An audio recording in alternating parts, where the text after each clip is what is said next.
Hello, everyone, and welcome to the Bridgit Product Theater session today. I'm really excited to be interviewing our two co-founders today, Mallory Brody and Lauren Lake. So even beyond productivity improvements, we still hear a lot about the labor shortage as a massive challenge for companies in construction.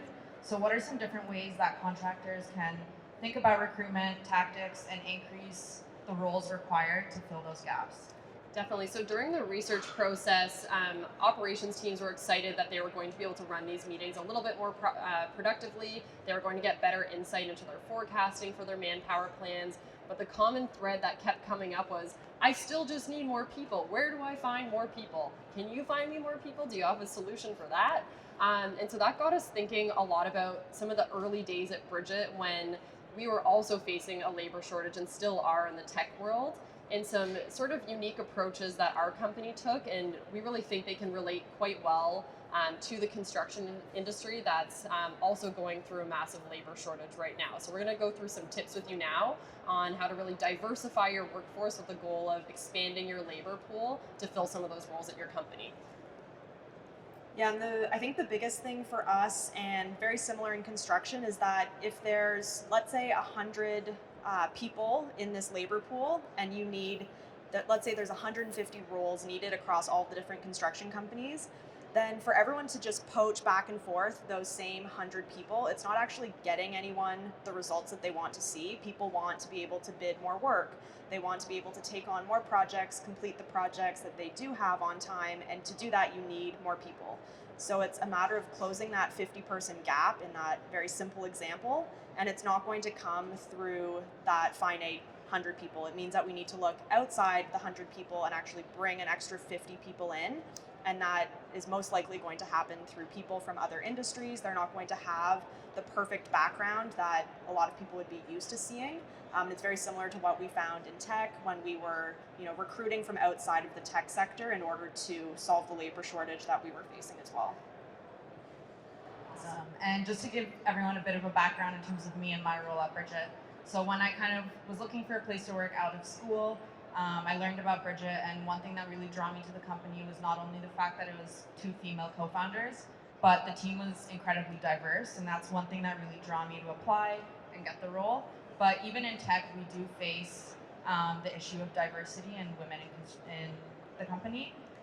But Bridgit usually floats around the 50-50 male-female mark, but in tech, on average, it's around 15 to 20%. So from there, how does Bridgit think differently in terms of building that diversity and getting there?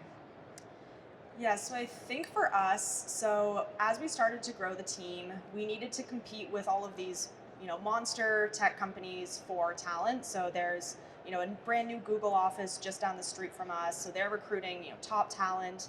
And we were a small company at the time, just trying to find, people that would work with us and would take the chance on joining the Bridgit team. So we're super happy and proud that we're now a team of over 50 people, and we do have that gender diversity.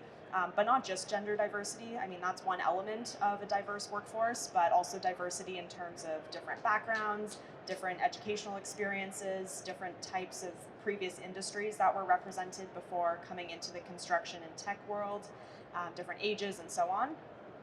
But I think the biggest thing for us was we didn't really look for the specific mold that I think a lot of the other companies in our space were looking for.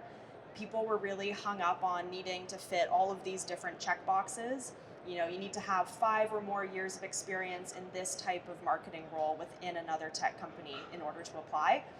And definitely we didn't fit the mold, so we didn't feel like we needed to have other people that fit the mold. So instead of looking for these check boxes in terms of past experience and all these sorts of things, we really just looked for key traits. So we looked for 3 things, and we felt that if we could hire people that, had all of the necessary components, the things that you actually can't teach someone, then it wouldn't be that hard for us to just teach the rest.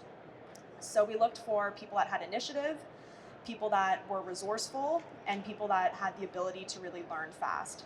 And so we kind of got rid of all of the needs for past experience in tech or past experience in construction and just looked for those key traits instead. So once you agree that you kind of don't need those check boxes that everyone's looking for, how do you actually go upon making that happen and working that into your company? So what we did was we broke everything up into inbound recruitment tactics and outbound recruitment tactics. So for inbound, that would be candidates coming to your website and looking to apply for a job. And in that case, what we did was we really took a look at our job descriptions and we changed them entirely. So there's some stats on this from Hewlett Packard saying that if a female sees a job description and they don't meet 100% of the criteria, they won't apply, whereas a male will apply if they meet 60% of the criteria. So what we did was we took a lot of those key requirements away. So 2 years as being a project coordinator, for instance, we would take something like that out and look more for traits such as highly organized, takes initiative, things like that to make it a little bit more open-ended. And you can always put those traits as a bonus item at the end of the job description, but just making sure that you're not eliminating candidates before they even think of applying to the job. So that was the first thing for inbound candidates. Also having team pictures if you have a diverse team, anything you can do to showcase the culture of your company. On the outbound side of things, what we were really focused on was reaching out to companies or people rather that were not currently in tech. So I think a great example for a construction company would be someone that's worked at an agency perhaps, like an advertising agency. They're used to dealing with multiple vendors. They are used to stressful, tight timelines. They're used to many moving parts. They have to take initiative, and that could be someone that might be a good fit for an entry-level role at a construction company, even if they're not the typical candidate and they're not someone that would maybe think on their own to applying to a construction job. They still have a ton of the skills that the construction industry can benefit from, and it's up to the companies, I think, to really educate potential candidates on why they may be a fit for construction. And so one way we've done this is we actually started a Getting Into Tech event, and we'd invite people from all different industries to just learn about technology.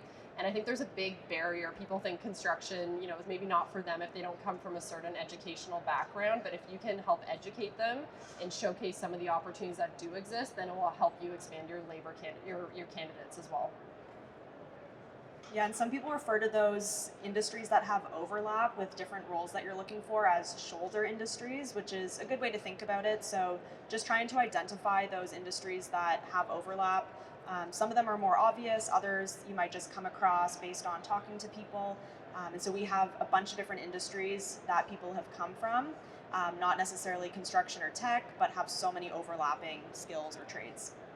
And that wraps up our product theater session. So again, we're Bridgit.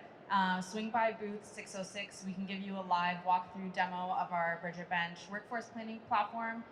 We can hook you up with the link to the diversity template that we mentioned. And you can ask Mallory and Lauren your questions, or just ask the rest of the Bridgit team as well. Thanks again. Thank you.